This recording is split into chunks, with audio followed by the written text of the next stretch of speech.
सागरी किनारपट्टीवर नारळी पौर्णिमेची धूम सगळीकडे पाहायला मिळते। लुगडा रुमाल, अंगावर दागिने हा परंपरागत पेहराव परिधान करत नाचत गात दर्याराजाला सोन्याचा नारळ अर्पण करण्यासाठी कोळीवाडे सगळेच्या सगळे गजबजून गेलेत। वरळी, ठाणे आणि सिंधुदुर्गामध्ये नारळी पौर्णिमेचा उत्साह आपल्याला पाहायला मिळतोय। तर आपण हे थेट दृश्य आपण पाहतोय नारळी पौर्णिमेची।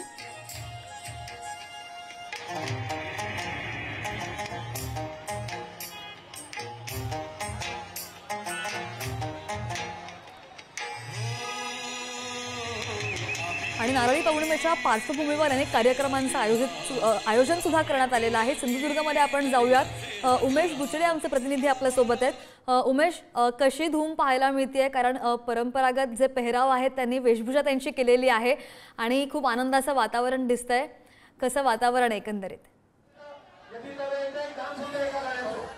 निश्चितच सध्या आपण बघतोय की सिंधुदुर्गाच्या मालवण तालुक्यामध्ये आपण पाहतो की नारळी पौर्णिमेनिमित्त नारळ वाढवण्याची स्पर्धा सुरू आहे। नारळ वाढवण्याच्या स्पर्धेमध्ये बहुसंख्य महिला सहभागी झाल्या आहेत आणि या नारळामध्ये महिला या गाण्याच्या तालावर ठेका धरत आहेत आणि नारळ एकमेकांवर आपण आणि एक जे वयस्कर जी आहे जी आपल्याला पाहते की ही मगाशी जिंकली होती, नारळ वाढवून जी जिंकली होती आणि नारळ ती विनर ठरलेली आहे आणि त्यामुळे ती उत्साहाने नाचत आहे आणि पुढच्या तिने स्पर्धेत भाग घेतलेला आहे। आपण बघतो ह्या सर्व महिला आहेत ज्या मालवण या दांडी जो किनारा आहे मालवणचा त्या ठिकाणी नारळ वाढवण्याची स्पर्धा सुरू आहे। त्या स्पर्धामध्ये ज्या महिला उत्साहाने सहभागी झालेल्या आहेत, विविध वेशभूषा केलेल्या आहेत आणि उत्साह असा या सिंधुदुर्गामध्ये पाहायला मिळतो। मगाशी या सिंधुदुर्गातील सर्व समस्त कोळी बांधव आणि व्यापाऱ्यांनी समुद्राला नारळ अर्पण केला की समुद्र कुठेतरी शांत व्हावा अशा पद्धतीने नारळ अर्पण केला आणि हे सर्व जे दृश्य आपण आताची पद्धती पाहतो आहोत।